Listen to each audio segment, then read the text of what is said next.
Hi guys, it's Beacon Hill Books and I'm here with my March reads. I just would like to preface this by I do not typically read this many books in a month. This was extenuating circumstances. My husband was gone. It's cold New England winter, and I was super motivated to read. I went to Vermont and I didn't have cable. I also borrowed my cousin's Kindle and I'm trying to get it back to him, and he loaded up all the Robin Hobb books on there.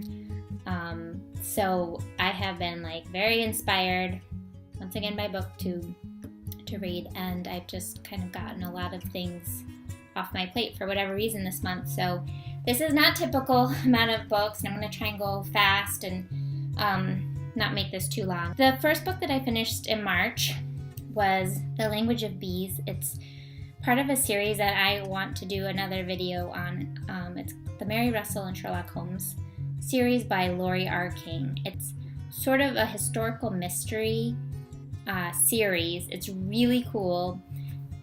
If you are a Sherlock Holmes lover or a historical fiction lover, you will like this series because every book is based off of Sherlock, but it's kind of told from his wife in this series, whose name is Mary Russell, and she's a younger girl, and they handle that very well, that she's a little younger than him, but they go through, Doyle's books, and then they also add a little historical bits to it. Now, I haven't read Doyle's books, but I know some of the stories from the TV show, so I really need to probably do more investigation into that. But I've learned so much by reading these books about certain time periods. So this one was The Language of the Bees. They all have bee connotations in the title because Sherlock Holmes is a beekeeper, but really they don't play a very central role in most of the books. The bees do, that is. So this book was published in 2009. It's 450 pages. I gave it 3 stars. As any series is, there's going to have highlights and low, average ones and some really good ones. This one was about average, and for me, this was the first one I got kind of stuck in the middle of, but I did end up liking it. It has to do with Sherlock's son. The next book I read was The Mad Ship by Robin Hobb. This is Live Ship Traders number 2 in the trilogy. This was published in 2008. I gave this 4 stars. I really enjoyed this book. I mean, Robin takes each chapter. I'm sure most of you have read or are familiar with this that have been watching Booktube videos, but she takes chapters by different point of views. There was some POVs that I liked less than others, just like Game of Thrones. The Serpents I was not a huge fan of. The third book I read was The God of the Hive, which is the Mary Russell series number 10.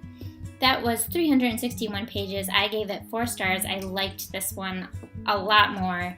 This one also read a Goodreads Choice Award in 2010, so I think it was definitely an uptick in the series. This book I really liked. They intersected it with the side storyline is with Robin Goodfellow, and he's this cool narrative character that's kind of a mysterious, spontaneous guy that's almost like Robin Hood-esque, but based on the historical version of it. I loved that piece of it. Highly enjoyed that. The next book I read, Every Heart a Doorway by Shannon McGuire. I probably pronounced it wrong. Wayward Children number 1. I read this because I watch a lot of the girls from Booktube SSF, and this was the nominated story, and I have to say I really didn't like it. I seem to be in the minority, but I don't know. I'm okay with books being on the dark side, but I just thought for kids / YA, I just didn't quite like the direction it went. It's only 176 pages. I still finished it. I don't think I'll be continuing this series. I didn't really like it. The next one I read was Just One Damned Thing After Another by Jodi Taylor. This is part of the Chronicles of St. Mary's, number 1. I read so many series this month. It was 332 pages. It was published in 2013. This was recommended by Kitty G, which I do love her recommendations and videos. I gave it 4 stars on Goodreads. It'd probably be a 3.5. It was just a light, fluffy read. It was like a historical mystery / time travel. but British-like with tea. Since I've run out of Gail Carriger books, I've been looking for that little spot to fill in my heart. And this does a fair amount of it. I mean, it's a great filler book, I think, for me. So I enjoyed it. The next one I read was Ship of Destiny, which is the third book in the Live Ship trilogy. This book I gave 4 stars. It was 816 pages, and it was published in 2003. I liked how it ended. I really did like it. I probably would give it a 4.5, really.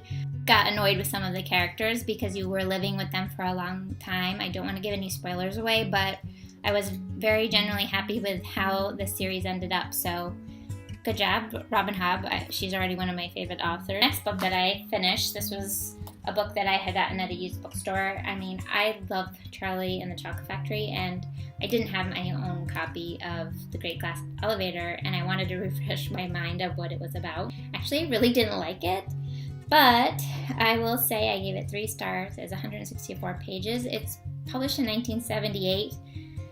I think there's a reason why this is not known as well as the other. I'm glad I have it. I'm glad I read it, but it's not my favorite. Career of Evil. This is by Robert Galbraith. This is the 3rd book in the Cormoran Strike series. I specified in my other video, I don't know how these books just end up on my lap. It's not like I'm in love with them, but I continue to read them or listen to them on audiobook. And this one was just super cheap and sitting there, and I was like, I want to see what happens. I like Cormoran and Robin. I'll see. I got lost in the characters in this one. It was an okay book for me. I gave it 3 stars. So there you go. Yeah, it is what it is. Truly Madly Guilty. This is by Leanne Moriarty. I gave this 2 stars. My friend recommended me this book. She gave it to me. I didn't take the best care of it, as you can see. I'm not much of a contemporary reader, but she said, it starts slow in the beginning, and then it becomes a page turner. And I kind of got sick of the waiting for something to happen. They're all talking about this event that happened and how it all changed their lives. But in the end, it wasn't, I don't know, it wasn't for me. Next book, which I absolutely loved, this was Used in Rare Travels in the Book World. I gave it 5 stars. This was by Larry and Nancy Goldstone, and it was recommended by Leslie from Boards of a Reader. This book is a book about books, and it takes place in New England, and it just hit all the check marks for me. Or is it check boxes? Oh my gosh, I loved reading it. I found out new classics. It made me want to go buy more books, which is probably a good and a bad thing, but I will definitely be reading the next one they have, which is called Slightly Chipped Footnotes in Book Lore. If you guys like books about books, I mean, you can't go wrong. It's a shorter book, and I really, really enjoyed it. The last book, which I have a book review for that I'll link down below, is Never Broken, Songs Are Only Half the Story by Jewel. This was I listened to it on audio, and it was about 10.5 hours, and I did enjoy it.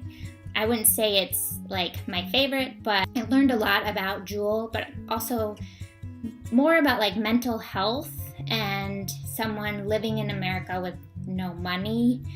Things that I didn't think I was going to actually get out of the book. So I did enjoy it, and I gave it 4 stars. And if you like music or memoirs, I would recommend it too.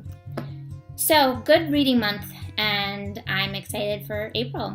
Thanks so much for watching. Let me know if you read any of these, or just say hello. Thanks.